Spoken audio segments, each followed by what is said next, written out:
আমি মোহাম্মদ সাবিত আলম লিখছি ময়মনসিংহ বিভাগ থেকে। আপনাদের সবার ভালোবাসা পেয়ে এই প্রথমবার আমি বড় একটি ঘটনা লেখার সাহস করছি। যারা বেশি বড় ঘটনা শুনতে চান না তাদের নিকট ক্ষমা প্রার্থনা করছি। আজকের ঘটনাটি আমি শুনেছি একজন হুজুরের কাছ থেকে। হুজুরের সাথে আমার পরিচয় হয়েছিল একটি মাহফিলে। গত ডিসেম্বর মাসের শুরুর দিকে বড় মসজিদে একটি মাহফিল হয়েছিল। বড় হুজুরের সাথে আমার সম্পর্ক ভালো থাকায় আমি ওনার সাথে মাঝে মাঝেই দেখা করতে যেতাম।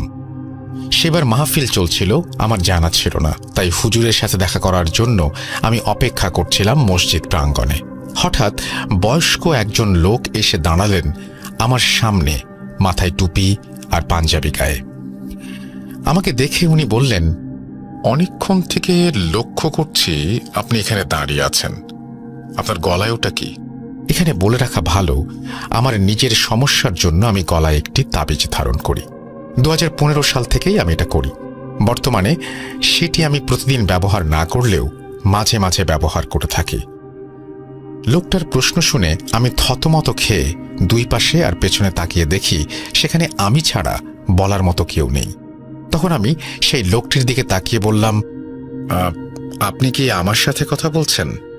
হ্যাঁ, তাবিজ কেন পড়েন? এটা আসলে তাবিজ না, এটা আল্লাহ লেখা একটা লকেট। নামাজ পড়লে আর মনে বিশ্বাস রাখলে এসব পড়তে হয় না। আপনি কে? আমাকে এত কিছু জিজ্ঞেস করছেন? আমি শহরে নতুন, মাহফিলে যোগ দিতে এসেছি অনেক দূর থেকে। আপনি তো বললেন না কেন তাবিজ পড়েন। আমি ওনাকে উত্তর না দেয়ায় উনি বললেন, আপনি কি ভয় পাচ্ছেন? ভাবছেন আমি তাবলিগ জামাতের লোক, আপনাকে দলবদ্ধ করে নিয়ে বয়ান শোনাবো? না না না, আমি অমন কেউ নই। বলতে পারেন আমি আল্লাহর একজন বান্দা। আমি ওনাকে বললাম, আপনি শুনে কি করবেন? আমি আপনাকে বিশ্বাস করব কিভাবে? উনি একগাল হেসে বললেন, আরে মসজিদে দাঁড়িয়ে আমি আপনাকে মিথ্যা বলবো? আমার তো জীবন প্রায় শেষ। আমি ওনাকে আর কিছু না বলে মসজিদের বারান্দায় নিয়ে গিয়ে বসি। উনিও আমার সাথে এসে বসেন। একটু পরপর উনি ওনার বুকে হাত দিচ্ছিলেন এমনভাবে যে মনে হচ্ছিল উনি বুকে ব্যথা পাচ্ছেন। আমি ওনাকে জিজ্ঞেস করলাম, কি হয়েছে আপনার? এমন করছেন কেন? উনি বললেন, জীবন বড় বিচিত্র বাবা। আমি এখান থেকে ওখানে ঘুরে বেড়াই, আমার কোনো পরিবার নেই, বিয়েও করিনি, শেষ বয়সে একাই মরতে হবে। জানতে চাও কেন এমন করছি? আমি আগ্রহ নিয়ে বললাম, জি বলেন। এরপর উনি ওনার ব্যাগ থেকে একটা বাক্স বের করলেন। বাক্স খুঁড়তেই দেখলাম ওটা একটা পানের বাক্স। উনি নিজে একটা পান বানিয়ে খেলেন আর আমাকেও একটা বানিয়ে দিলেন। পান খেতে খেতে উনি আমাকে এমন একটি ঘটনা বললেন যা আমি কখনো শুনিনি আর ভাবতেও পারিনি। আমি হলপ করে বলতে পারি এমন ঘটনা আপনারাও কখনো শোনেননি। ঘটনাটি আমি হুজুরের ভাষায় বলছি আর আমার অনিচ্ছাকৃত ভুল ত্রুটির জন্য ক্ষমা প্রার্থনা করছি। বলছেন হুজুর।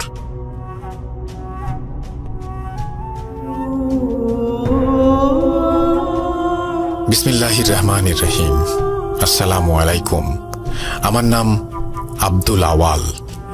ছেলেবেলায় আমার আব্বু আম্মু আমাকে পড়াশোনা করাতে চেয়েছিলেন অন্য লাইনে। আমার বড় ভাই আব্দুল করিম, উনি আমার থেকে 7 বছরের বড়। আমার বয়স যখন 14 বছর তখন আমার ভাই একজন হুজুর হিসেবে মসজিদে কাজ করতেন। আমার আম্মু ছিলেন না। আমার জন্মের 5 মাস পরে উনি হঠাৎ একদিন মারা যান। আব্বু বেশি শিক্ষিত আর ধনী না হবার ফলে আমার ভাইয়াকেই সংসার দেখতে হতো বলে ভাইয়া খুব বেশি বয়সের আগেই মাদ্রাসায় চাকরি আর কাজ করতে লেগে যান। আমার ভাইয়া কবিরাজি চিকিৎসাও শিখেছিলেন, খুব বেশি না হলেও মোটামুটি শিখেছিলেন বলা যায়। একদিন সকালে আমাদের বাসায় একটা অল্প বয়সী ছেলে আসে যার বয়স ছিল আমার থেকেও কম। সে এসে আমার ভাইয়াকে ডেকে বলেছিল, করিম ভাই, বড় হুজুর ডাকে আপনাকে, এখনই যাওয়া লাগবে। আমার ভাই কিছু না ভেবেই চলে গেলেন। এর পরদিন আমার ভাই সন্ধ্যায় বাড়ি ফিরে এলেন। আমার আব্বু কাঠের দরজা মেরামত করার জন্য পেরেক আর হাতুড়ি নিয়ে কাজ করছিলেন। আমি তখন রুমে বসে পড়াশোনা করছিলাম। আমি রুম থেকে দেখলাম আমার ভাইয়া আমার আব্বুর সাথে কথা বলছেন। ভাইয়া স্বাভাবিকভাবে আব্বুকে বলছিলেন, আমাকে কেন হুজুর বানালেন আব্বা? আমি তো হতে চাই নাই। আপনি আমাকে হুজুর বানালেন আর বড় হুজুর বানালেন কবিরাজ। আমি এসব কিছুই চাই নাই। এই কথা শুনে আমার আব্বু ভাইয়াকে বললেন, কি বলছিস তুই? আল্লাহর রাস্তায় পড়াশোনা করে আফসোস করছিস? জাহান্নামে যেতে চাস? ভাইয়া তখন ওনার ঘাড় কাত করেন আর চুলকাতে চুলকাতে বলেন, যাব জাহান্নামে, তবে আপনাদের সবাইকে নিয়ে যাব। এই কথা বলে ভাইয়া আব্বুর হাত থেকে হাতুড়ি কেড়ে নিয়ে সজোরে আমার আব্বুর মাথায় একটা আঘাত করলেন। আমার আব্বু তার মাথায় হাতুড়ির বাড়ি লাগায় অজ্ঞান হয়ে যান আর মেঝে রক্তে ভেসে যায়। এরপর আমার ভাইয়া আমার রুমের দিকে তাকালেন। ওনার চাহনিটা যেন শয়তানের চাহনি ছিল। মুখ থেকে লালা ঝরছিল আর চোখ থেকে পানি। আমি আব্বুর জন্য কষ্ট পাবো নাকি নিজের জান বাঁচাবো সেই কথা ভাবতে ভাবতে দরজা বন্ধ করে দেয় রুমের। কিছুক্ষণ পর আমার ভাইয়া দরজার লক ভাঙতে থাকেন। 3-4 মিনিট হাতুড়ি দিয়ে বাড়ি দিতে দিতে লক ভেঙে উনি আমার ঘরে প্রবেশ করেন আর আমাকে মারতে আসলে এলাকার লোকজন এসে ওনাকে ধরে ফেলেন। আমি বুঝলাম যে বাসায় হাতুড়ি দিয়ে লক ভাঙার শব্দ শুনে ওনারা এসেছেন। ভাইয়া আমাকে মারতে চাইছে দেখে সেই লোক ভাইয়াকে ধরে বললেন, পালাও পালাও, যাও এখান থেকে। আমি ঘর থেকে বের হবার সময় আমার ভাই আমার হাত ধরে বাতাসের ভয়েসে আমার কানে কানে বলেন, আমরা আসবো, তোর জন্যই আসবো, তোকে সাথে নিতেই হবে, পারবি না, তুই পার পাবি না। আমি ভাইয়ার কথা শুনে এক ঝাড়া দিয়ে আমার হাত থেকে ওর হাত ছাড়িয়ে দৌড়ে রুম থেকে বেরিয়ে চলে আসি। রুম থেকে বের হয়ে আমি আব্বুর সামনে এসে দাঁড়িয়ে পড়ি আর আমার আব্বুর মৃতদেহের দিকে তাকাই। এরপর আমার ঘর থেকে আমাকে সাহায্য করতে আসা লোকটির আত্মচিৎকার শুনে আমি ভয় পেয়ে দৌড়ে বাইরে এসে আমার বয়সী একটা ছেলের সাথে ধাক্কা খাই। আমি দেখি সে এক মনে আমার বাসার সামনে দাঁড়িয়ে কি যেন দেখছিল। হঠাৎ সে আমাকে দেখে বলল, পালাও। এরপর আমি সেখানে অজ্ঞান হয়ে যাই। জ্ঞান ফিরলে আমি নিজেকে আমার ভাই যেই মাদ্রাসায় পড়তেন সেই মাদ্রাসার একটা কক্ষে নিজেকে খুঁজে পাই। আমার সামনে ছিলেন একজন হুজুর। আমার জ্ঞান ফিরতেই উনি আমাকে বললেন, আমি আসগর, এই মাদ্রাসার শিক্ষক। কি হয়েছে তোমার? তোমার বাবার ওই অবস্থা কে করেছে? তোমার ভাই কোথায়?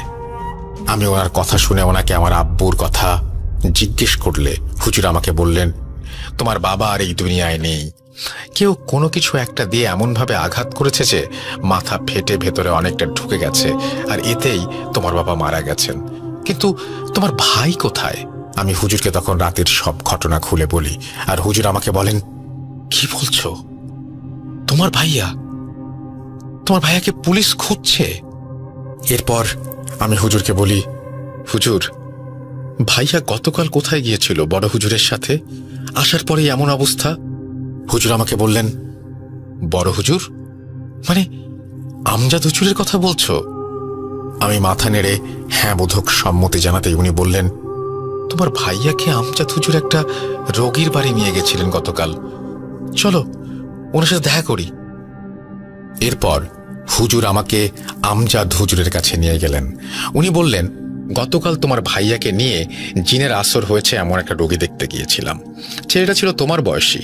রোগীর পরিবারের ভাষ্য মতে জিনের আসর ছিল তার ওপর, কিন্তু তেমন কিছুই ছিল না বলে আমি তোমার ভাই সেখান থেকে চলে আসি। এরপর তোমার ভাই আমাকে বলে, হুজুর আমি বাসায় যাই, আমার জরুরি কাজ আছে, এই বলে সে চলে যায়।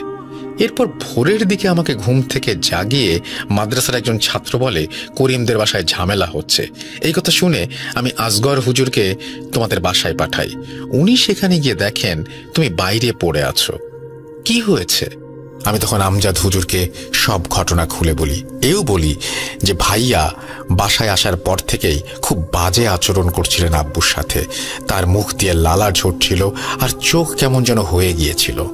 আমজাদ হুজুর এই কথা শুনে বললেন, জিনের আসর হয়েছিল মনে হয় তোমার ভাইয়ার ওপর।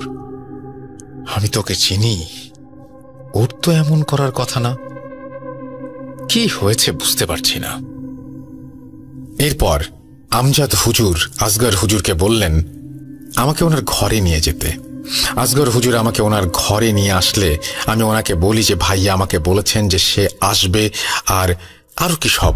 এর মানে কি? আসগর হুজুরের মুখে তখন এক কালো ছায়া পড়ে যায়, আর উনি বলেন, খোদ শয়তানের বাদশা, তোমার ভাই খুব বেশি খারাপ কিছুর হাতে বন্দী। তোমার ভাইকে খুঁজে পেতে হবে, আর আর আমাদের তৈরি থাকতে হবে। খারাপ কিছু মানে? তুমি ছোট, এখন এত কিছু বুঝবে না। আমাকে তৈরি করুন হুজুর, আমি কবিরাজি শিখব, আল্লাহর কালামের শক্তি অর্জন করব। আমাকে শিখান, ভাইয়াকে খুঁজে বের করে ওকে আমি ভালো করে তুলব। এই রাস্তা থেকে পালাবার বা পেছন ফেরার কোনো উপায় নেই বাবা। তোমার ভাই আমাদের আমজাদ হুজুরের ছাত্র ছিলেন, ভালো ছেলে ছিলেন উনি। তুমিও ওর পথে হাঁটবা। তুমি কি রাজি আছো নিজের জীবন বদলে ফেলতে?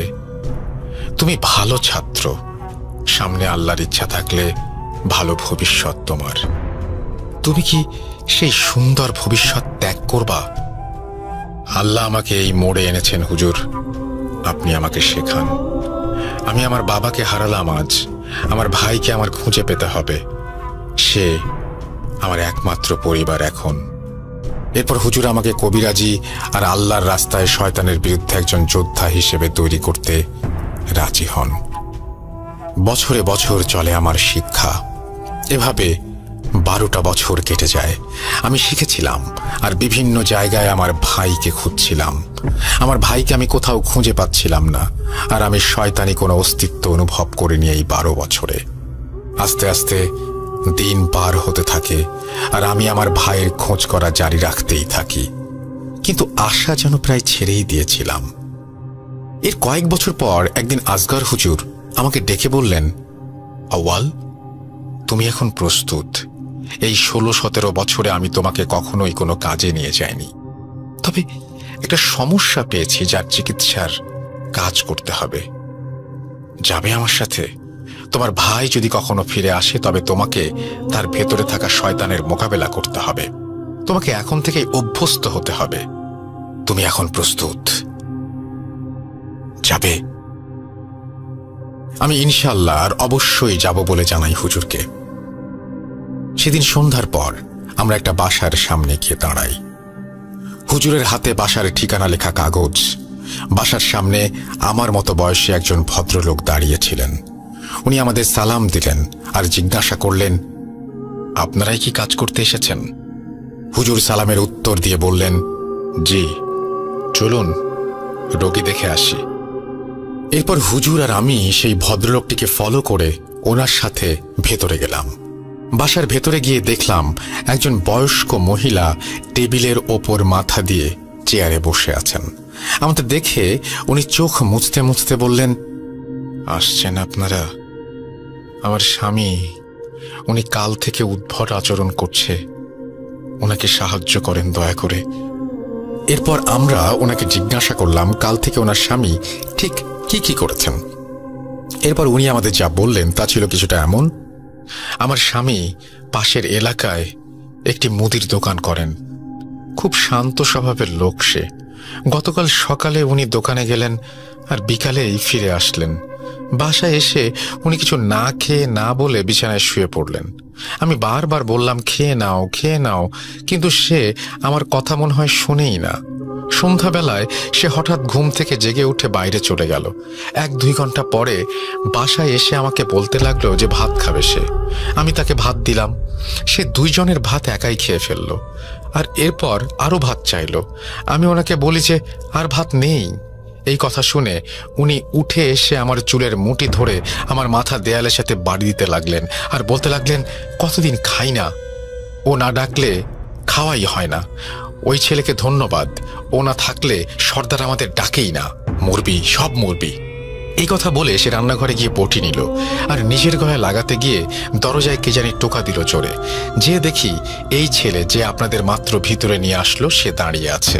দরজা খুলতেই ও দৌড়ে এসে রান্নাঘরে গেলে আমার স্বামী তার হাত থেকে বটি ফেলে দিয়ে বলল, তুই? সর্দার তোকে খুঁজছে, তোর আশেপাশে যে থাকবে তাকে মরণের স্বাদ গ্রহণ করতে হবে। এই কথা বলে সে জোরে জোরে হাসতে থাকে। এত বাজে হাসির শব্দ আমি কোনোদিন শুনিনি।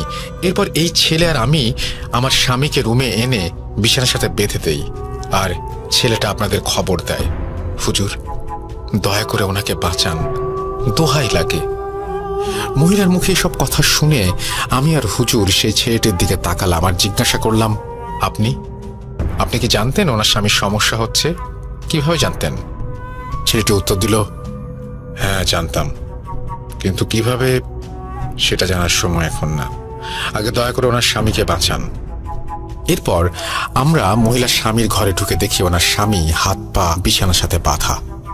আমাদের দেখেই উনি আমাদের গালাগাল দিতে লাগলেন আর মোটা আওয়াজে আমাদের দিকে আঙ্গুল তুলে বলতে লাগলেন, কিরে তোরা এই কাজে জড়াস না, তাহলে তোদের অবস্থাও করিমের মতো হবে।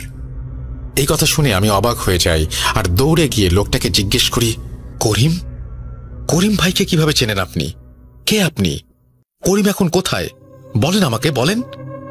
আমার পাগলামি দেখে হুজুর পেছন থেকে আমাকে ধরে বলেন, আওয়াল শান্ত হও, আমাদের ধোঁকা দিচ্ছে ও, আমাদের কাজ করতে হবে, শুরু করি চলো। এরপর আমরা বিসমিল্লাহ বলে আল্লাহর কালামের আয়াত উচ্চারণ করতে লাগলাম আর সেই ব্যক্তির গায়ে ফুঁ দিতে লাগলাম। এরপর আমরা রুমের চারপাশে আগরবাতির ধোঁয়া দিতে লাগলাম আর একটা দড়ি নিয়ে সেটিতে আয়াত পড়ে ফুঁ দিয়ে গিঁট বাঁধতে লাগলাম। আমরা যতবার গিঁট দিচ্ছিলাম ততবারই সেই ব্যক্তি ব্যথায় চিৎকার করে উঠছিল। এরপর এক পর্যায়ে সে রুমের কোনো এক কোণে তাকিয়ে একাধিক মহিলা কণ্ঠে বলতে লাগলো, সাহায্য করো, আমাকে বাঁচাও, সাহায্য করো, আমাকে বাঁচাও। রুমের এক কোণে তার তাকানো দেখে আমরাও সেদিকে তাকাই, কিন্তু কাউকে দেখতে পাই না। এরপর সেই ব্যক্তি হাত পায়ের বাঁধন ছিঁড়ে আসগর হুজুরের ওপর এসে লাফ দেন আর ওনার গলা টিপে ধরেন। আমি আর আমার বয়সী সেই ছেলেটা ওনাকে ধরে হুজুরকে মুক্ত করি, আর সেই ছেলেটা মহিলার স্বামীকে ধরে বাঁধার চেষ্টা করতে গেলে আমি হুজুরকে ধরে উঠাচ্ছিলাম। হুজুরকে উঠিয়ে আমি সেই লোকের দিকে তাকিয়ে দেখলাম সেই লোকটি আমার বয়সী ছেলেটির কানে কানে ঠান্ডা হয়ে শুয়ে শুয়ে কি যেন বলছে। আমি আর হুজুর এই দেখে জলদি লোকটিকে বেঁধে ফেলি আর সেই ছেলেটিকে আমি টান দিয়ে আমার সামনে এনে বলি, কি বলছে শয়তান আপনাকে? বলুন আমাকে, আমার ভাইকে নিয়ে কিছু বলছে, বলুন। সেই ছেলেটি আমার দিকে ফ্যাল ফ্যাল করে তাকিয়েছিল, কিন্তু কিছু বলল না। তখন হুজুর আমাকে ধমক দিয়ে বলল, আওয়াল, তুমি এখানে চিকিৎসা করতে এসেছো নাকি তোমার ভাইকে খুঁজতে? বের হও সবাই ঘর থেকে, বের হয়ে যাও সবাই। হুজুরের মুখে এই কথা শুনে আমি সেই ছেলেকে নিয়ে বের হয়ে আসি রুম থেকে বের হয়ে আমি হাতে তসবিহ নিয়ে জিকির করতে থাকি। প্রায় 7-8 মিনিট পর রুম থেকে হুজুর বের হয়ে আসেন। বের হয়ে শুনি বললেন, সমস্যার সমাধান হয়ে গেছে, আওয়াল চলো মাদ্রাসায় ফিরে যাই।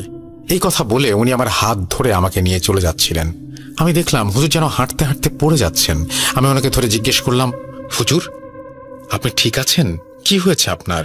হুজুর বললেন, আওয়াল, এই কবিরাজি কাজটা খুব কঠিন আর ক্ষতিকর। যতবার তুমি শয়তানের মোকাবেলা করতে তার মুখোমুখি হবে ততবার সে তোমার ভেতর থেকে জেকে বসবে, সে তোমার মনকে খেয়ে ফেলবে আস্তে আস্তে। আমার বয়স হচ্ছে, এই চাপ আমি আর নিতে পারছি না, শরীরটা খারাপ লাগছে বাবা। আর হ্যাঁ শোনো, এই যেই ছেলেটাকে দেখলে সে খুব খারাপ কিছু একটাকে আহ্বান করেছে, ভুগতে হবে আমাদের সবাইকে।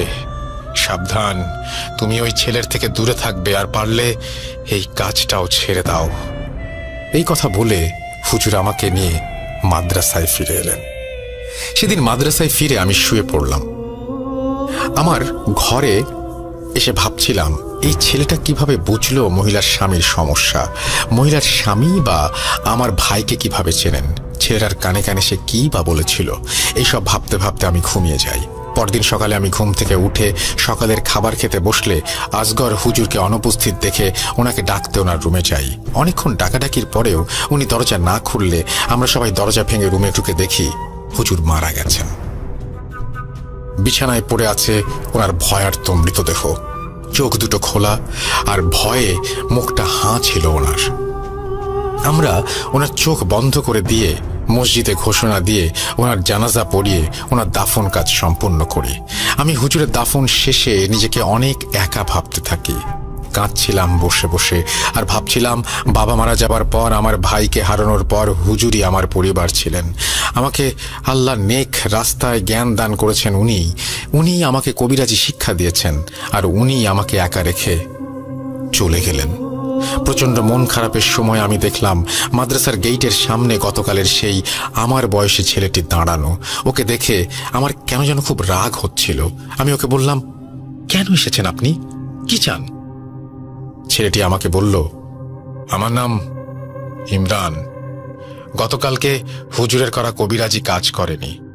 মহিলার স্বামী এখনো শয়তানের কবজায়। হুজুরকে ডাকুন, আপনাদের সাহায্য দরকার। আমি কষ্টে আর দুঃখে ওনাকে বলি, কোথা থেকে নিয়ে আসবো হুজুরকে? মৃত ব্যক্তি কি ফিরে আসে? হুজুরের সাথে এটাই আমার প্রথম কাজ ছিল। এর আগে উনি কাজ করে ফিরে এসেছেন, কখনোই এমন অসুস্থ হননি। আর এবার এতই অসুস্থ হলেন যে একেবারে মারা গেলেন। এরপর উনি আমাকে বললেন, ইন্না লিল্লাহ। আল্লাহর দরবারে কে কখন ডাক পায় জানি না, তবে আজ একজনকে আপনি বাঁচাতে পারেন, দয়া করে চলুন। ওনার কথা শুনে আমি রেগে গেলে উনি বলেন, আপনিও তো কবিরাজ, শিক্ষা কেন নিয়েছেন? মানুষের উপকার করতে না? তাহলে পিছিয়ে যাচ্ছেন কেন? ওনার কথা শুনে আমি অনিচ্ছা সত্ত্বেও রাজি হয়ে যাই মহিলার স্বামীকে দেখতে। আমি আর ইমরান মহিলার বাসায় গিয়ে ওনার স্বামীর রুমে প্রবেশ করি। মহিলার স্বামী ঘুমিয়েছিলেন।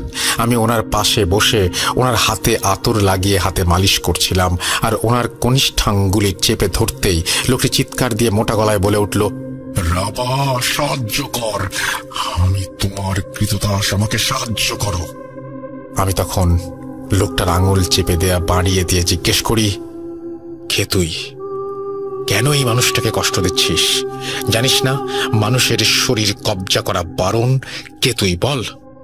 সে আমার দিকে তাকিয়ে আমাকে হাতের ইশারায় আমার কান তার মুখের দিকে আনতে বলে। আমি কান তার মুখের দিকে আনলে সে ফিসফিসিয়ে বলে, রাবা আল সালাম, সে এসেছে, তোর ভাই তোর জন্য আসছে, সে এবার তোকে নিয়ে যাবে, প্রস্তুত হ।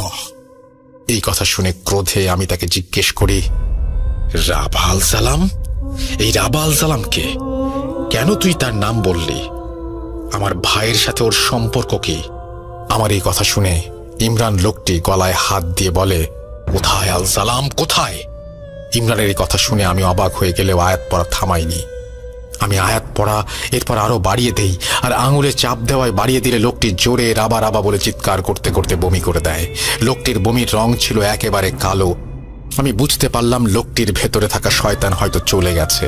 আমি লোকটির জ্ঞান ফিরিয়ে খেজুর খাইয়ে ওনার উপর জিনের ভর এখনো আছে কিনা পরীক্ষা করে বুঝলাম যে না, লোকটি এখন সুস্থ। এরপর আমি আর ইমরান সেই মহিলার বাসা থেকে বের হয়ে এসে একটি চায়ের দোকানে বসলাম। বলে রাখা ভালো যে হুজুরের মতো কাজ করলেও আর মাদ্রাসায় থাকলেও আমি মাদ্রাসার বাইরে কখনোই টুপি বা পাঞ্জাবি পরে যেতাম না। গেঞ্জি আর প্যান্ট পরেই আমি বের হতাম, কারণ আমি চাইতাম না কেউ আমাকে হুজুর বলে সম্বোধন করুক আর পোশাকের জন্য সম্মান করুক। ইমরানকে আমি আমার চায়ের দোকানে নিয়ে বসলে ইমরান আমাকে বললেন, আব্দুল করিম আপনার বড় ভাই। আমি হতভম্ব হয়ে ওর দিকে তাকিয়ে বলি, হ্যাঁ, আপনি কি করে জানলেন? রাবা আল সালাম শুনে আপনি কেন এমন পাগলের মতো আচরণ করলেন? কে সে? এরপর উনি আমাকে বললেন, ও একটা জিন, শয়তান। ওর সাথে আমার অনেক পুরাতন সম্পর্ক। আমি ওকে জিজ্ঞেস করি যে ও যদি জিন হয় তবে ওই মহিলার স্বামীর শরীর থেকে কার কাছে সাহায্য চাচ্ছিল? ইমরান আমাকে বলল, কার কাছে সাহায্য চাইছে আমি জানি না। রাবা কে জানেন? আমি ইমরানের কথার আগামাথা কিছুই বুঝতে পারছিলাম না, তাই ওকে সবকিছু খুলে বলতে বলি, যেহেতু আমার ভাইয়ের নামটাও এখানে জড়িয়েছিল আর আমার ভাইকে খুঁজে পাওয়ারও আশা চমক দিচ্ছিল তখন। ইমরান আমাকে যা বলল তা শুনে আমার মাথা কাজ করা বন্ধ করে দিয়েছিল। রাগ, ক্ষোভ, কষ্ট, দুঃখ সবই আমি অনুভব করছিলাম একসাথে। পরের ঘটনাটি আমি ইমরানের ভাষাতেই বলছি। আমার বয়স তখন 12 কি 13। আমার জন্মের পর থেকেই একটা ক্ষমতা ছিল, আমি খারাপ কিছুর অস্তিত্ব বুঝতে পারতাম, মাঝে মাঝে দেখতেও পারতাম। কিন্তু আমার কথা আমার মা আর আমার দাদু ছাড়া কেউ বিশ্বাস করত না। আমার বাবা এই জন্য অনেক বকাঝকাও করতেন। আমাদের গ্রামে একটা মিথটি ছিল গ্রামের উত্তর পাশের দিঘিটিকে নিয়ে। প্রতি রমজানের ঈদের পরের দিন সেই দিঘির কাছে যাওয়া নাকি বারণ ছিল। কারণ সেই দিঘিতে নাকি ৫-৭ বছর আগে একজন বয়স্ক লোক নিজের গলা কেটে আত্মহত্যা করেছিল। আশ্চর্যের বিষয় হলো, যে লোকটি সেদিন গলা কেটে দিঘিতে ঝাঁপ দিয়েছিল, সেদিন থেকে টানা ২ দিন লোকটি দিঘির মাঝে ভেসেছিল জীবিত অবস্থায়। দিঘির পানি অনেক গভীর থাকলেও মনে হতো যেন লোকটি দিঘির মাঝখানে গলা কাটা নিয়ে দাঁড়িয়ে আছে। গ্রামের মানুষ ভয়ে ২ দিন পর লাঠিসোঁটা নিয়ে মাছ ধরার ট্যাটা দিয়ে সেই লোকটির দিকে ছুঁড়ে মারে, তাকে পানিতে ডুবিয়ে দেয়। পরের বছর একই দিনে একই ঘটনা আবার ঘটে। এরপর থেকে ঈদের পরের দিন সেই দিঘির কাছে কেউ যেত না। যারাই সেই দিঘিতে মারা যেত তারা ডুবে যাওয়ার আগে একটা কথাই বলতো, সেই রাবা আল সালাম আসছে।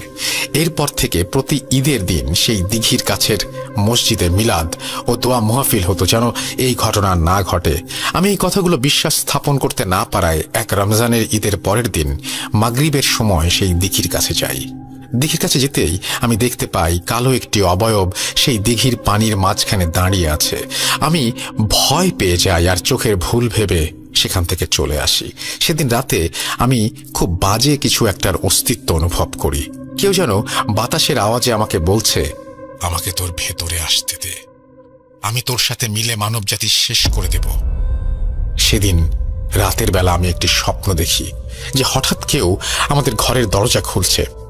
শব্দ পেয়ে বিছানা থেকে উঠে দেখি আমার আম্মু দরজা খুলে বেরিয়ে যাচ্ছিলেন। তিনি আমার থেকে অনেকটাই সামনে চলে এসেছিলেন।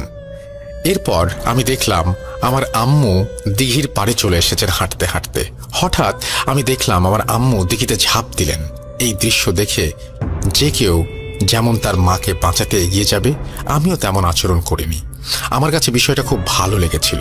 এদিকে আমার আব্বু আর দাদু জেগে উঠে আমাকে আমার আম্মুকে খুঁজতে দিঘির পাড়ে চলে আসেন আর দেখেন যে আমি দিঘির পাড়ে দাঁড়িয়ে আছি আর আমার আম্মু দিঘির পানিতে ছটফট করছেন। এই দেখে আমার আব্বু আমার আম্মুকে বাঁচাতে দিঘিতে নামতে লাগলেন, কিন্তু উনি আমার আম্মুকে বাঁচাতে পারেননি। এরপর আমার আর কিছু মনে নেই।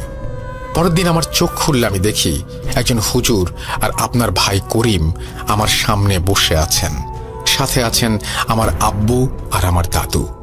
শুরুতেই আমি স্বপ্নের কথা মনে হতেই আমার আম্মুকে খুঁজতে থাকি, কিন্তু কিছু বলার আগেই আমার আব্বু আমার গলা টিপে ধরেন। অপয়া একটা, নিজের মায়ের সাথে আমার মাকেও খেলি তুই মরে যাস না কেন?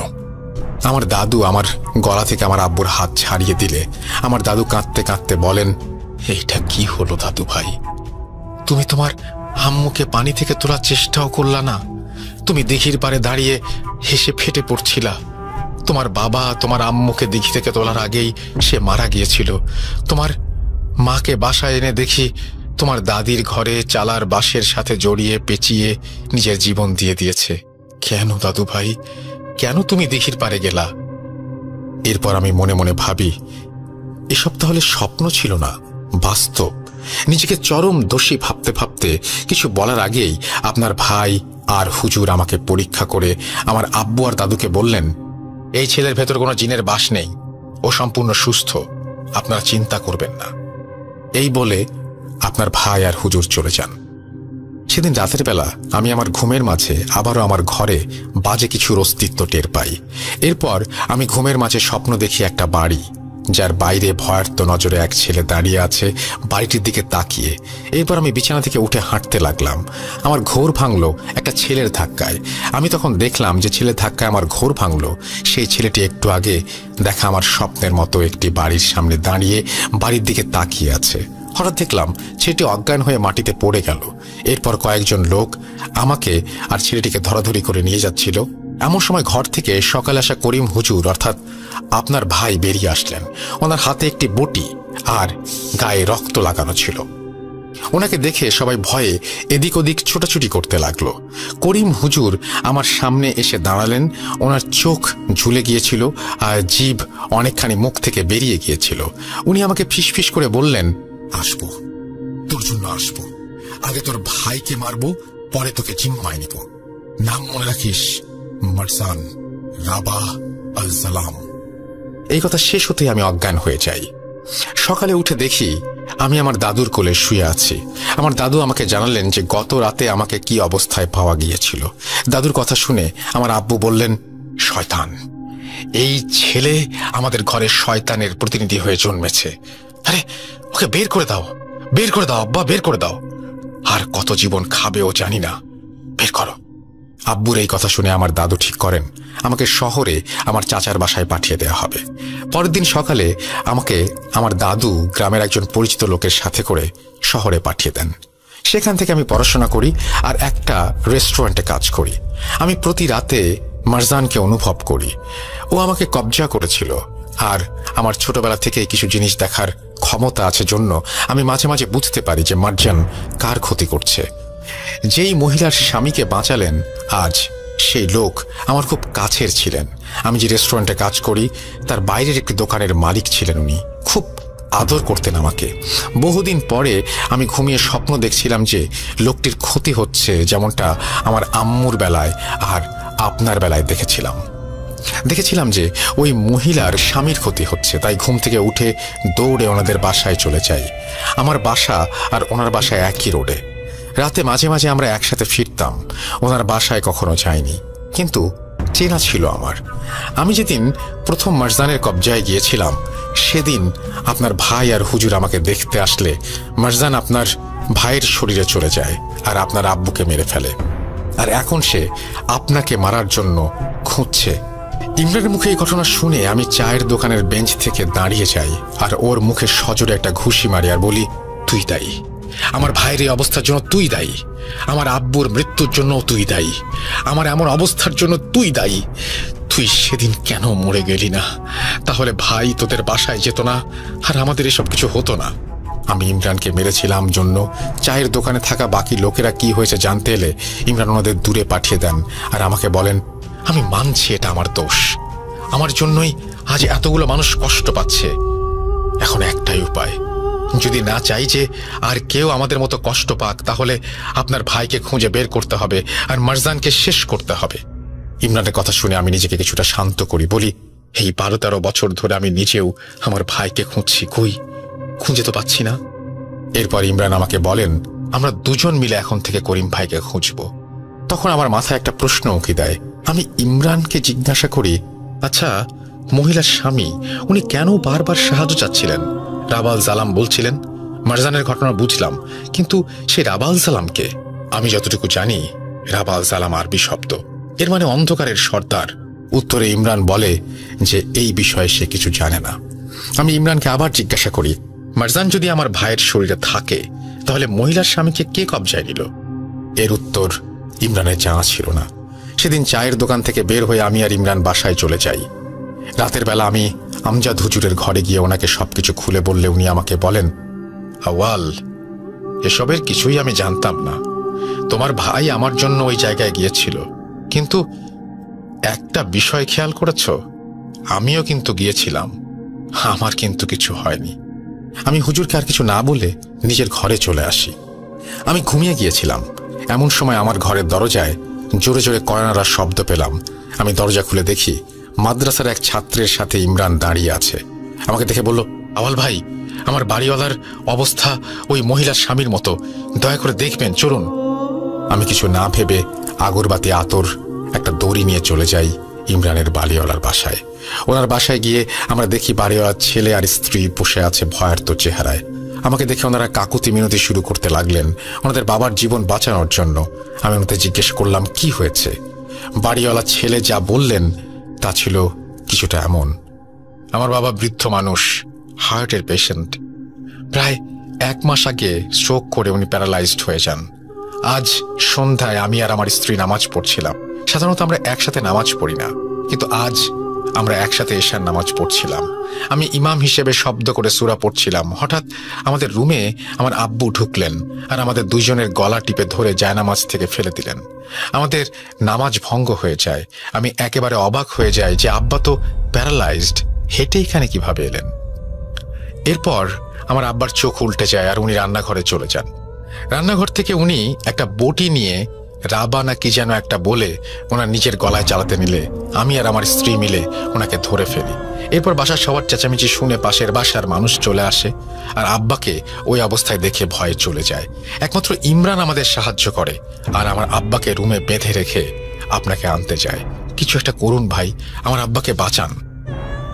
আমি ওনাদের কথা শুনে আল্লাহর নাম করে প্রবেশ করি ওনাদের আব্বার রুমে। আমাকে দেখে ইমরানের বাড়িওয়ালা মোটা গলায় বলে, তুই আবার এসেছিস? তোর ভাইয়ের মতো তুইও মরতে চাস? তোর ভাইকে আমরাই মেরেছি, এবার তুইও মরবি। বাড়িওয়ালার মুখে এই সমস্ত কথা শুনে আমি প্রচন্ড রেগে যাই। ইমরান ওনার হাত ধরে ফেলে আর আমি ওনার সামনে গিয়ে জিজ্ঞেস করি, আমার ভাই কোথায়? আল জালামকে, মারজানকে? সে আমাকে কিছুই বলতে চায় না। এরপর আমি তার হাতে আতর লাগিয়ে কনিষ্ঠাঙ্গুলি চেপে ধরে আয়াত পড়তে লাগলে সেও রুমের এক কোণায় তাকিয়ে বলতে থাকে, রাবা আল জালাম, সাহায্য করো, আমাকে সাহায্য করো, এই দুজনকে মেরে ফেলো, দয়া করে মেরে ফেলো। এরপর আমি হাতের চাপ কমিয়ে দিয়ে বলি, আমি তোকে কষ্ট দেব না, তুই আমাকে বলবি রাবা আল জালামকে, মারজানকে। এরপর বাড়িওয়ালার শরীরে থাকা শয়তান আমাকে সব বলতে রাজি হয়। সে আমাদের বলল যা কিছুটা এমন, রাবা আল জালাম মানে রাবা মানে সর্দার, আল জালাম মানে অন্ধকার। ও আমাদের সর্দার, আমাদের প্রভু, আমরা তার দাস, ওর কেনা গোলাম আমরা। মারজানি হচ্ছে রাবা আল জালাম, ওর আদেশেই আমরা মানুষের শরীরে কবজা করি। ও আমাদের নেতা, নেতা যা বলবে আমরা তাই শুনি। আমি তখন ওকে জিজ্ঞেস করি, ও যা বলবে তাই শুনবি? ওর এত ক্ষমতা থাকলে মানুষকেও নিজে কবজা না করে তোদের মাধ্যমে কবজা করাচ্ছে কেন? বল আমাকে। আর আমার ভাই কোথায়? এরপর সে মুচকি হেসে বলল, 13 বছর আগে তোর ভাই মারা গেছে, ওকে আল জালামই মেরেছে। এই কথা বলে সে হঠাৎ রুমের এক কোণে দাঁড়িয়ে হাত জোর করে কাঁদতে কাঁদতে বলে, মাফ করে দাও, মাফ করে দাও আমাকে, আমি কষ্ট সহ্য করতে না পেরে ওদের সব বলে দিয়েছি, ক্ষমা করো আমাকে। এই পরে বাড়িওয়ালা কাতরাতে থাকে। এরপর আমি ওনাকে জিজ্ঞাসা করলাম, আপনি কার সাথে কথা বলছেন? কে ওখানে? উনি চিৎকার দিয়ে বলেন, মারজান। ওনার এই কথা শুনে আমার রুহ কেঁপে ওঠে তখন। এরপর আমি কিছুক্ষণ চুপ থেকে ওনাকে আবার জিজ্ঞেস করি, মারজান? তখন ইমরানের দিকে আঙুল তুলে বলে, এইখানে। এই বলে সে বমি করে দেয় মহিলার স্বামীর মতো। এরপর আমি বুঝতে পারি জিনটা তাকে ছেড়ে গেছে। বাড়িওয়ালা বাসা থেকে বের হয়ে আমি ইমরানকে নিয়ে মাদ্রাসায় চলে আসি আর আমজাদ হুজুরের সাথে এই বিষয়ে কথা বলি। আমজাদ হুজুর আমাকে বলেন, দেখো, এটা খুব অন্যরকম একটা সমস্যা, আমি আগে শুনিনি। আমার যা ধারণা সেটা হচ্ছে মারজান একজন সর্দার আর সে সাগরেদদের দিয়ে অন্য মানুষের শরীর কবজা করায়, কিন্তু কেন করে সেটা আমার জানা নেই। ইমরানের বোঝার ক্ষমতা আছে, মনে হয় সেই ক্ষমতা সে দখল করার জন্য এসব করছে। আমি হুজুরকে জিজ্ঞেস করি, তাহলে অন্যান্য ব্যক্তিদের কেন সে কবজা করছে? উত্তরে বললেন, হয়তো এই কাজ সে নিজের শক্তি বাড়াচ্ছে ইমরানের শরীর কবজা করার জন্য। এরপর আমি হুজুরকে বলি, হুজুর, সে বলল আমার ভাই করিম মারা গেছে আমার বাবাকে মারার রাতেই, তাহলে মারজান এখন কোথায় আছে? কাউকে কবজা করে রেখেছে নাকি নিজে থেকেই কাজ করছে? হুজুর আমাকে এই প্রশ্নের কোনো উত্তর দিতে পারেননি। আমার মন সেদিন থেকে অনেক খারাপ ছিল। আমি শয়তানের কথায় বিশ্বাস করি না, তাই আমার ভাই মারা গেছে তা আমি মানতে নারাজ। কিন্তু এও ভাবছিলাম, শয়তানটা যখন সবকিছু বলেই দিয়েছে, তাহলে আমার ভাইয়ের কথাটাই বা মিথ্যা বলবে কেন? আর সত্যি বললেই, যেহেতু মারজান ওকে কষ্ট দিয়েছে, সে মিথ্যা বলছে না। এসব ভাবতে ভাবতে আমি নিজের সাথে স্নায়ুযুদ্ধ করছিলাম। পরের দিন আমি ইমরানের বাসায় যাই আর ওকে বলি, আচ্ছা ইমরান, আপনার গ্রামেই তো সেই মিথ প্রচলিত যে রমজান মাসের ঈদের পরদিন সেই গ্রামের উত্তরে দেখিতে যাওয়া বারণ। তাহলে আপনার গ্রামের মানুষদের জিজ্ঞেস করলেই তো এর রহস্য জানা যাবে। উৎপত্তি যেহেতু আপনার গ্রামেই, চলেন আপনাদের গ্রামে যাই। ইমরান আমার কথায় রাজি হয় আর এরপর আমরা দুইজন মিলে ইমরানদের গ্রামের বাড়িতে যাই। ইমরানের গ্রামের বাড়িতে গেলে ইমরানের বাবা ইমরানকে দেখেই ক্রোধে ওনাকে মারতে চলে আসেন। শয়তান, তুই আবার এসেছিস, এবার কার জান নিবি? অপয়া একটা, চলে যা।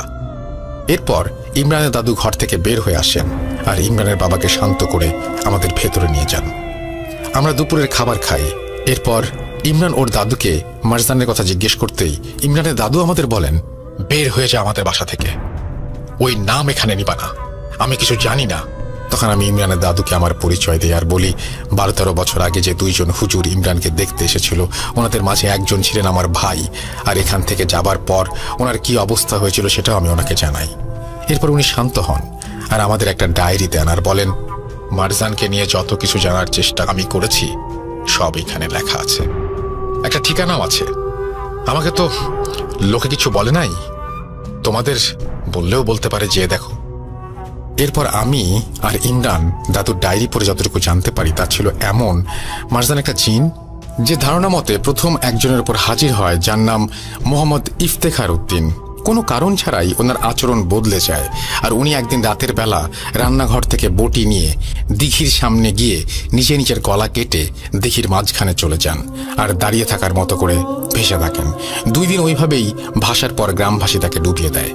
ইফতেখার উদ্দিনের ঠিকানা সেই ডায়েরিতে লেখা ছিল, আর সেই ঠিকানা অনুযায়ী আমরা পাশের গ্রামে গিয়ে ইফতেখার উদ্দিনের বাড়ি খুঁজে বের করি। বাড়িতে ছিল ইফতেখার উদ্দিনের ছেলে আর ইফতেখার উদ্দিনের স্ত্রী। ওনারা আমাদের আসার কারণ জিজ্ঞেস করলেন। আমরা ওনাদের কারণ বললে ইফতেখার উদ্দিনের স্ত্রী আমাদের দূর দূর করে বাসা থেকে তাড়িয়ে দিলেন আর বললেন, আর কারো জান দিতে যাব না, যাও তোমরা। আমরা চলেই যাচ্ছিলাম হতাশ হয়ে। ঠিক তখন পেছন থেকে ইফতেখার উদ্দিনের ছেলে আমাদের ডাক দিয়ে বললেন, ভাই দাঁড়ান, কথা আছে। এরপর উনি আমাদের দিঘির পারে নিয়ে যান আর বলেন, ভাই আমার আব্বা খুব ভালো মানুষ ছিলেন, এটা লোকে বলতো, আমি তো দেখি নাই ওনারে। আমি তখন আমার মায়ের পেটে, যখন আব্বা নিজের গলা কেটেছে। তবে আমি জন্মের পরে ময় মুরব্বীদের কাছে শুনেছিলাম যে আমার নানা আসছিল, সে নাকি আমার আব্বা মরার 1 বছর আগে একইভাবে নিজের গলা কেটেছিল। ওনার নাম জয়নাল মণ্ডল, ওনার বাড়ি পাশের গ্রামেই, ওইখানে খোঁজ নেন। এই বলে ইফতেখার উদ্দিনের ছেলে আমাদের ঠিকানা দিয়ে চলে যান। এরপর আমরা পাশের গ্রামে চলে যাই আর সেখানে জয়নাল মণ্ডলের বাসা খুঁজে বের করি। জয়নাল মণ্ডলের বাড়িতে ওনার নাতি পরিবার পরিজন নিয়ে বাস করছেন।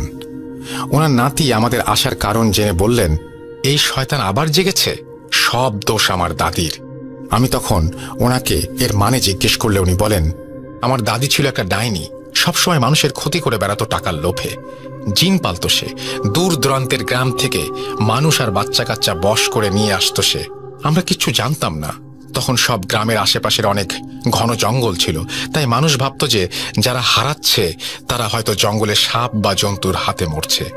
দাদি ছিল খুব চালাক, যাদের সংসারে খুব ঝামেলা হতো তাদের সে বলে দিত, তাই ওই লোকেরা খুঁজে না পাওয়া গেলে মানুষ ভাবত যে তারা হয়তো সংসার ত্যাগ করেছে। বাচ্চাগুলো আনতো যখন গোসল করতে দিঘি বা পুকুর পাড়ে ঝাঁপ দিত, মানুষ ভাবত তাদের ছেলে মেয়েগুলো হয়তো পানিতে ডুবে গেছে। ভাবছেন এগুলো আমরা জানলাম কিভাবে? বলি শোনেন। একবার আমার দাদি রোজার শুরু থেকে এতই অসুস্থ হলো যে বিছানায় পড়ে গেল। বলে না, রোজার সময় শয়তান বন্দি থাকে, তার শয়তান জিনগুলোও বন্দি ছিল। ঈদের পরের দিন সকালে দাদি আমার দাদাকে সব খুলে বলছিল, কারণ ওনার পালা জিনগুলো নাকি এতদিন বলি না পেয়ে খুব রেগে আছে আর ওনাকে এখনই মারতে চায়। শেষ সময়ে নিজের ভুল বুঝে দাদি আল্লাহ আর দাদুর কাছে মাফ চেয়েছিল। সেই রাতের বেলা দাদি 2 গ্রাম পরে দিঘিতে যেয়ে নিজের গলা কেটে দিঘিতে ভাসিয়ে দিয়েছিল। 2 দিন 3 দিন পর সে মরেছিল। এরপরে সেই জিন আমার দাদাকেও মেরেছে। পরে আমার ফুপা ইফতেখার উদ্দিনও মরেছে। ওনারা 2 জনই ঈদের পরের দিন ওই দিঘির আশেপাশে গিয়েছিল। এরপর থেকে ওই দিঘিতে ঈদের পরের দিন আর কেউ যায় না। এই হলো ঘটনা। এরপর উনি আমার আর ইমরানের পরিবারের জন্য দুঃখ প্রকাশ করে আমাদের বিদায় জানালেন। আমরা শহরে ফিরে আমজাদ হুজুরের সাথে বিষয়টি নিয়ে আলাপ করি। হুজুর আমাদের বলেন যে মারজান নাকি এখন এসব ক্ষমতার জন্যই করছে বলে উনি মনে করেন। বলি নিয়ে সে ক্ষমতা বাড়িয়েছে আর এখন সে এমন একজনকে চাচ্ছে যার অতি প্রাকৃত কিছু বোঝার ক্ষমতা আছে, কারণ ওর মাধ্যমে হয়তো সে কোনো কাজ হাসিল করবে বা ওর শরীরে নিজেকে লুকিয়ে ফেলতে পারবে। কারণ ইমরান ছোট থেকেই মারজানের শত্রু, তাই তার শরীরে গেলে কেউ ইমরানকে সন্দেহ করবে না, আর ইমরানের ক্ষমতা কাজে লাগিয়ে সে মানুষের ক্ষতি করবে, আরও শক্তিশালী হবে। হুজুর আমাদের এও জানালেন যে আমাদের সবার আগে মারজানকে খুঁজে বের করতে হবে যে আসলে সে কার শরীরে আছে। এরপর আমি আমার ঘরে চলে যাই আর ইমরান ওর বাসায় চলে যায়। সেদিন রাতে আমি বিষয়গুলো নিয়ে ভাবছিলাম, হঠাৎ আমার মাথায় একটা জিনিস বাড়ি খায়। ইমরানের বাড়িওয়ালা বলেছিল, তোর ভাইকে আমরাই মেরেছি।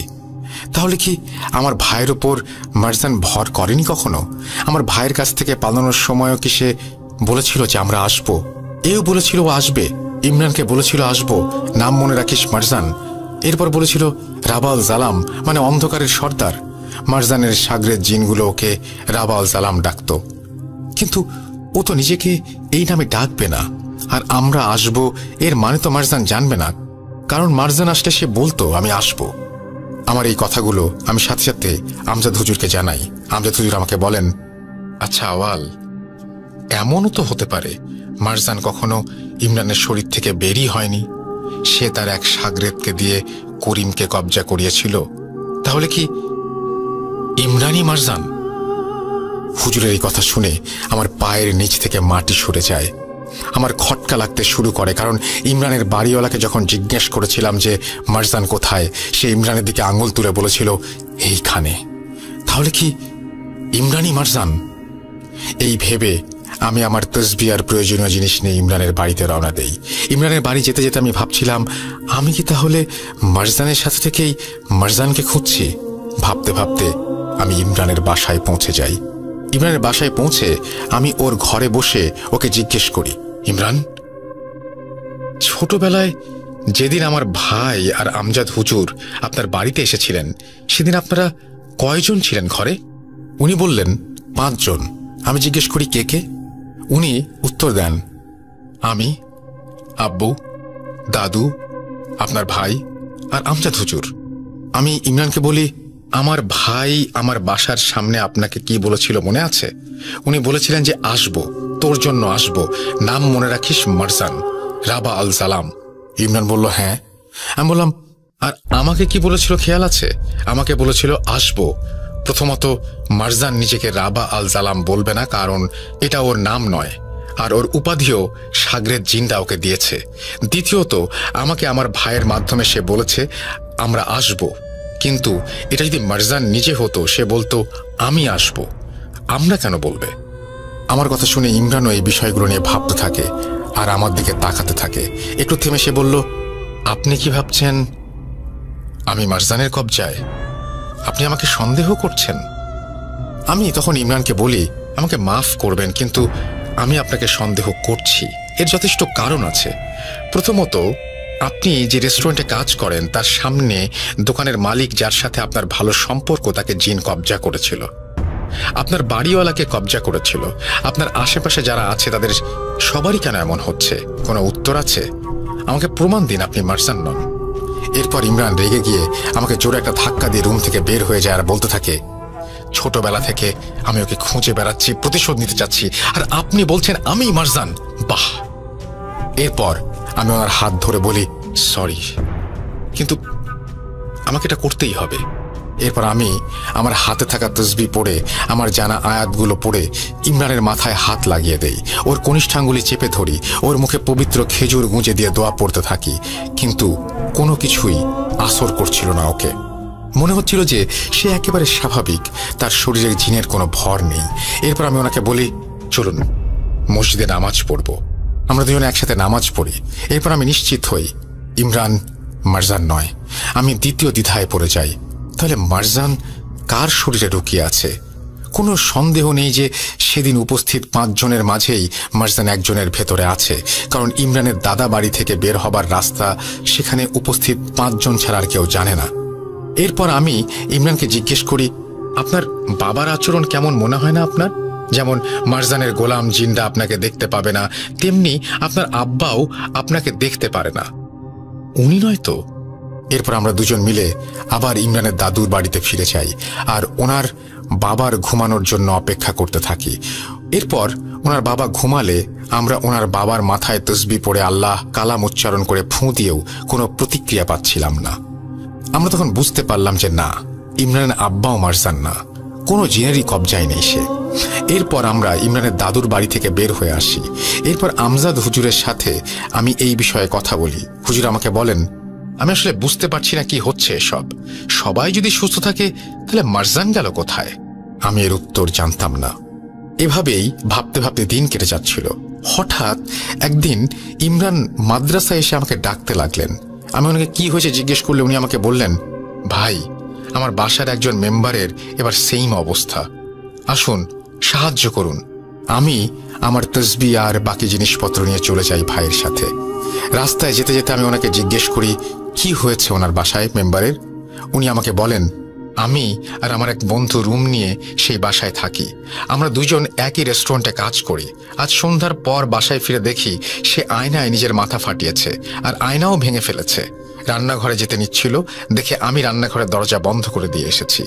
বাসায় পৌঁছে ইমরান ভাইয়ের রুমে প্রবেশ করতেই ইমরান ভাইয়ের বন্ধু ভারী গলায় বলে উঠলেন, কিরে, খুঁজে পেলি না? রাবাকে এত সহজে খুঁজে পাবি না, তোরা মরবি। আল-সালাম, এই দুজনকে মেরে ফেল, দয়া করে মেরে ফেল। আমি এরপর তসবিহ আর আয়াত পড়ে ইমরান ভাইয়ের বন্ধুকে জিজ্ঞাসা করলাম, কে তুই, নাম বল। এরপর এক ঝটকায় আমাকে আর ইমরানকে ছিটকে ফেলে দিল। আমরা নিজেরা সামলে উঠে ওনাকে বাঁধবার জন্য দড়ি খুঁজছিলাম। ইমরান ভাই দড়ি আনতে রুম থেকে বের হয়ে যায়। উনি বের হবার সাথে সাথেই রুমের দরজা লেগে যায়। কোনোভাবে দরজা খুলছিল না। একে একে রুমের ভেতরে আমিও ভয় পাচ্ছিলাম। এরপর আমি দেখলাম ইমরান ভাইয়ের বন্ধু বিছানায় গিয়ে বসলেন। উনি আমাকে মোটা আওয়াজে বললেন, এখন থেকে আমাদের সাথে প্রথমবার দেখা হলে তোর কলিজায় চাপ দেব, তুই কষ্ট পাবি, তোর সারা শরীর ব্যথায় স্রোত বয়ে যাবে, ছুরিকাঘাত হবে। দ্বিতীয়বার আমাদের দেখলে তোর কলিজার রক্ত তোর নাক দিয়ে বের হয়ে আসবে। তৃতীয়বার আমাদের দেখলে তুই মরবি। এই বলে সে হাসতে লাগলো। আর আমার বুকের ভেতর প্রচন্ড ব্যথা অনুভব করতে থাকলাম। মনে হচ্ছিল আমার হৃৎপিণ্ড কেউ ছিঁড়ে ফেলছে। আমার শরীরের শিরায় শিরায় ব্যথা অনুভব করতে লাগলাম। এক পর্যায়ে আমি অজ্ঞান হয়ে গেলাম।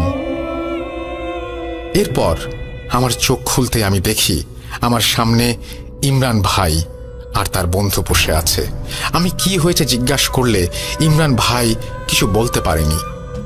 এরপর ইমরান ভাইকে আমি একটু সাইডে নিয়ে গিয়ে ওনার বন্ধুর কথা জিজ্ঞেস করলে উনি বলেন, আপনি তো কাজ করেছেনই, আমার বন্ধু তো বমি করে নর্মাল হয়ে গেছে।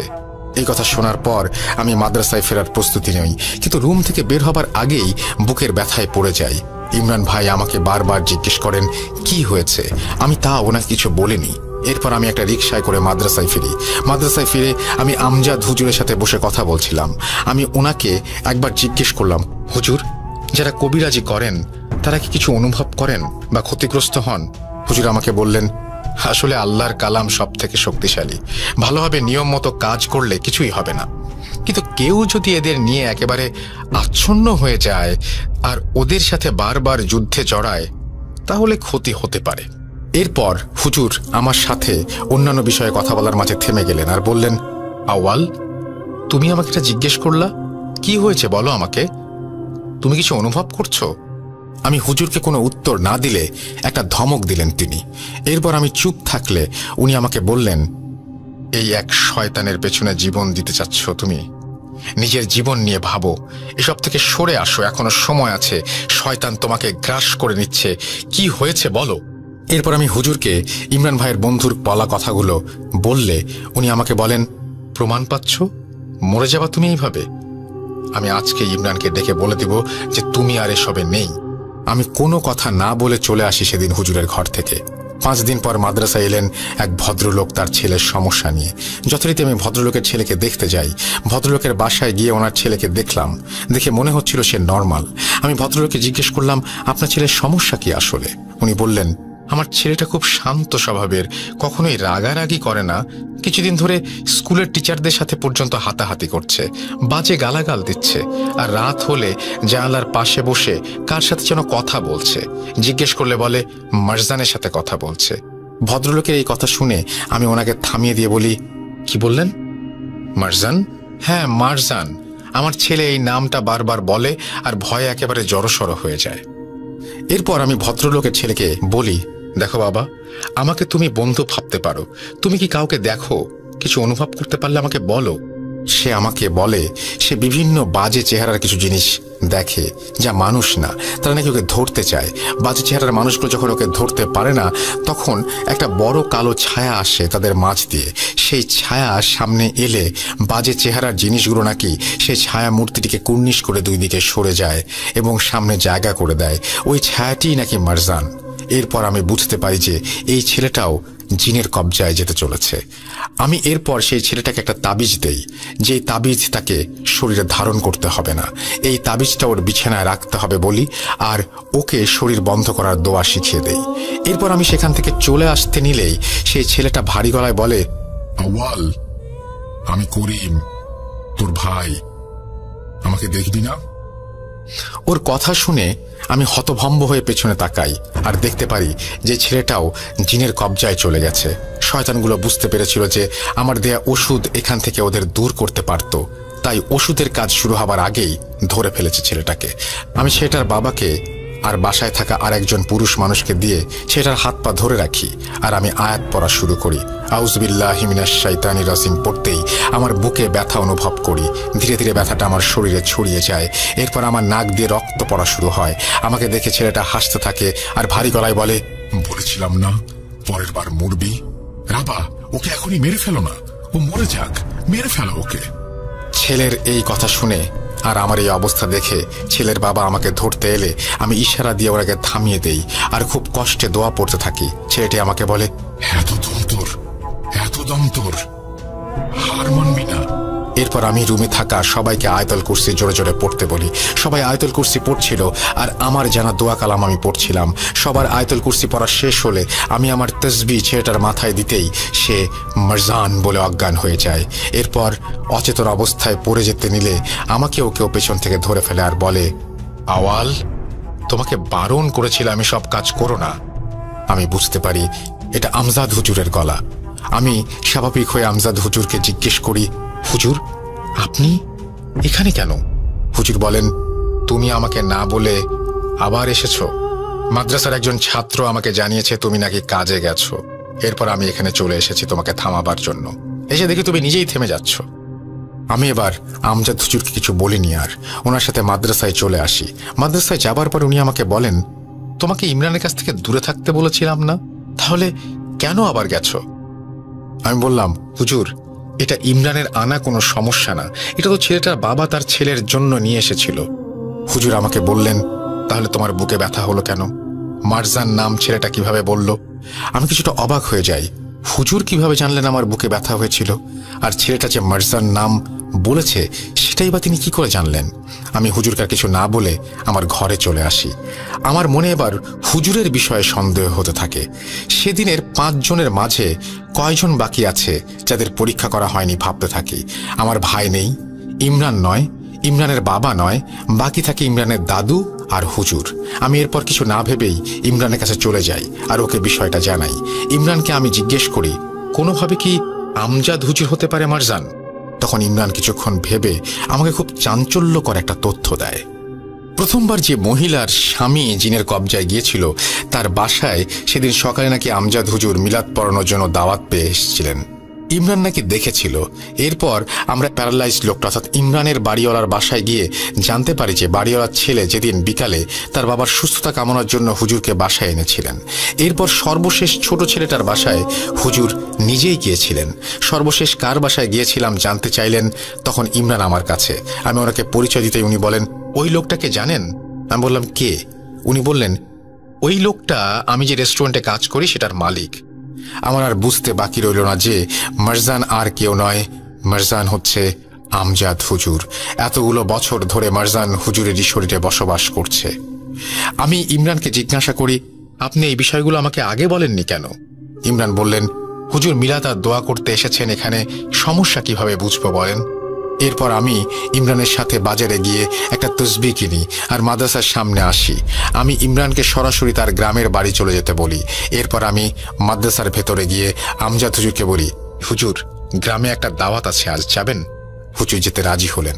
আমি কৌশলে হুজুরকে নিয়ে চলে যাই ইমরানের গ্রামের বাড়িতে। হুজুর আমাকে রাস্তায় বারবার জিজ্ঞেস করছিলেন, কোথায় যাচ্ছি, এই রাস্তায় কেন যাচ্ছি? আমি হুজুরকে বলেছিলাম যে এদিকে আপনি আগেও এসেছিলেন না ইমরানের চিকিৎসা করতে। আমরা ইমরানের বাসায় কিছু দূর পরে একটা বাসায় নিমন্ত্রণ পেয়েছি, ওখানেই যাচ্ছি। এরপর হুজুর আমাকে কিছু জিজ্ঞেস করেননি। আস্তে আস্তে আমরা চলে এলাম। এবার হুজুরকে আমি বলি যে আমরা ইমরানের বাসাতেই যাচ্ছি। একটু সামনেই দেখা যাচ্ছিল ইমরান ওর বাবা আর দাদুকে নিয়ে দাঁড়িয়ে আছে। এতক্ষণে ইমরান ওর দাদা আর বাবাকে সব বুঝিয়ে ফেলেছেন। আমি হুজুরকে পরীক্ষা করার জন্য আমার কিনে আনা নতুন পড়া তসবিটা হুজুরের সামনে এগিয়ে দিয়ে বলি, আপনার জন্য উপহার এনেছি একটা, মারজান। আমার কথা শুনে আমজাদ হুজুরের চেহারার রং বদলে যায়। এরপর উনি কিছু বলেন না। আমি জোর করে ওনার হাতে তসবিহ দিলে উনি সেটা ফেলে দেন। আমি এবার পেছন থেকে ওনার চোখে একটা সাদা কাপড় বেঁধে দেই আর সবাই মিলে ওনাকে ধরে ইমরানের বাসার ভেতরে নিয়ে যাই।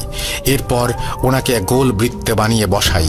উনি সেখানে বসলে আমি ওনাকে জিজ্ঞেস করি, কেন এতগুলো জীবন কোনো দামি কি নেই? আমজাদ হুজুর ভারী গলায় বলেন, আমার বলি চাই, আমার ইমরান চাই, ও আমার চেয়ে অনেক ক্ষমতাশীল।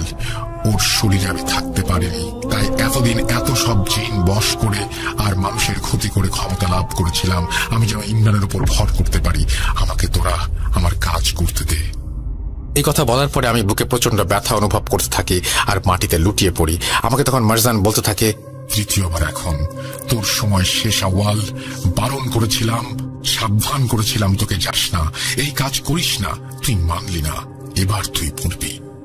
এরপর আমি অচেতন হয়ে যাই এবং অচেতন হয়ে যাওয়ার অবস্থায় চলে যাচ্ছি দেখে ইমরান উঠে দাঁড়িয়ে মারজানকে বলছে, আমার দোষ সব, আমার জন্য তুই আওয়ালের ভাইকে মারলি, হুজুরকে ধরলি, আর আমার মা দাদিকে মারলি। আমি সেদিন দিঘির পারে না গেলে কিছুই হতো না। আর কত জান নিবি তুই? আমাকে চাই তোর, এই নে আমাকে, চলে আয় আমার ওপর। এই বলে ইমরান ওই বৃত্তের ভেতরে নিজের পা নিলে আমি তাকে কোনো রকমে ধরে ফেলি। ইমরান এরপর পড়ে যায় মাটিতে। ওর বাবা আর দাদু ওকে ধরে ফেলে। এরপর আমি ইমরানকে আগে থেকে জোগাড় করে রাখতে বলা একটা খাসি নিয়ে আসতে বলি। ইমরান খাসি নিয়ে আসলে আমি সেই খাসিটার বৃত্তের ভেতর ঢুকিয়ে হুজুরের কনিষ্ঠাঙ্গুলি চেপে ধরি আর সবাইকে দোয়া পড়তে বলি। আমি আমার তসবিহ হুজুরের গলায় ঝুলিয়ে দিয়ে দোয়া পড়তে থাকি। আর আমার পায়ের নিচ থেকে মাটি কাঁপছিল আর মুখ দিয়ে পানির মতো রক্ত বের হচ্ছিল। আমি তারপরেও দোয়া পড়েই যাচ্ছিলাম। আমি অজ্ঞান হয়ে যাচ্ছিলাম মনে হচ্ছিল। এরপর আমি ইমরানকে বলি, হুজুরের